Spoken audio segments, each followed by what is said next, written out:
On connaît tout ça, pas vrai. Ce sentiment d'être un peu à plat, d'avoir du mal à se concentrer. On va décortiquer ensemble l'un des trucs les plus frustrants du quotidien, ces fameuses baisses d'énergie et surtout l'incontournable coup de barre de l'après-midi. Cette sensation d'être dans le brouillard au réveil ou de se prendre un vrai mur en plein milieu de l'après-midi, ça parle à tout le monde, j'imagine. C'est une expérience quasi universelle. Et si la clé de tout ça se cachait dans un mécanisme, en fait, étonnamment simple? Imaginez une seule, toute petite molécule qui jouerait le rôle de chef d'orchestre pour toute notre énergie. Bon, alors, qui est-elle? Faisons connaissance avec le personnage principal de notre histoire, l'adénosine.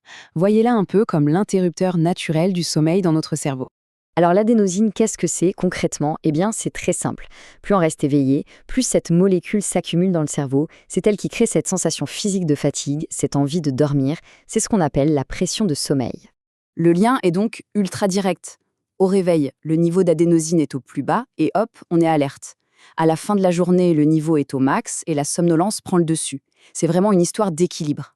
Maintenant, parlons de notre premier réflexe à tous, le café du matin. On va voir comment il interagit avec cette histoire d'adénosine et comment, bien souvent, il la complique. On estime que 90% de la population adulte mondiale consomme de la caféine. C'est juste énorme.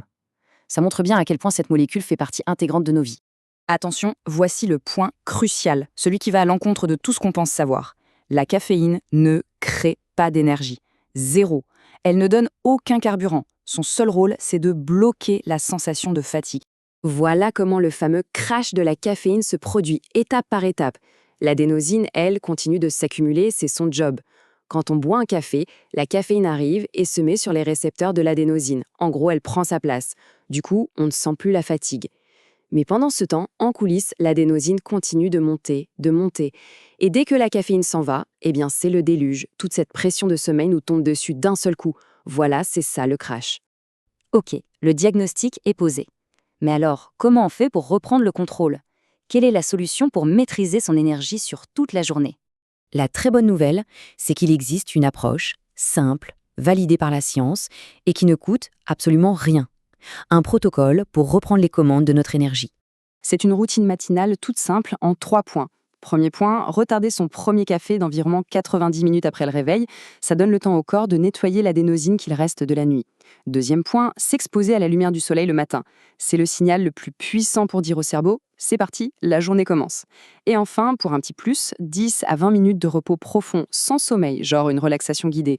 Ça peut faire des miracles pour se régénérer. La lumière du matin, c'est vraiment un outil surpuissant. Pourquoi? Parce qu'elle fait deux choses en même temps. D'un côté, elle appuie sur l'accélérateur en stimulant le cortisol qui nous rend alerte, et de l'autre, elle retire le frein en main en aidant le corps à se débarrasser des restes d'adénosine et de mélatonine. Alors, en résumé, ce qu'il faut vraiment retenir, c'est ça. L'adénosine, c'est le moteur de la fatigue. Le café bu trop tôt ne fait que masquer le problème, il le repousse. La vraie clé, c'est de décaler ce café d'environ 90 minutes et de prendre la lumière du jour. On laisse le corps se caler sur son rythme naturel. Ce sont des outils super simples, gratuits et à la portée de tout le monde. Et pour finir, une petite question à méditer. Imaginez un instant ce que serait une journée sans ce coup de barre, avec une énergie stable du matin jusqu'au soir. Qu'est-ce que ça changerait? Quels sont les projets, les envies qui pourraient enfin voir le jour?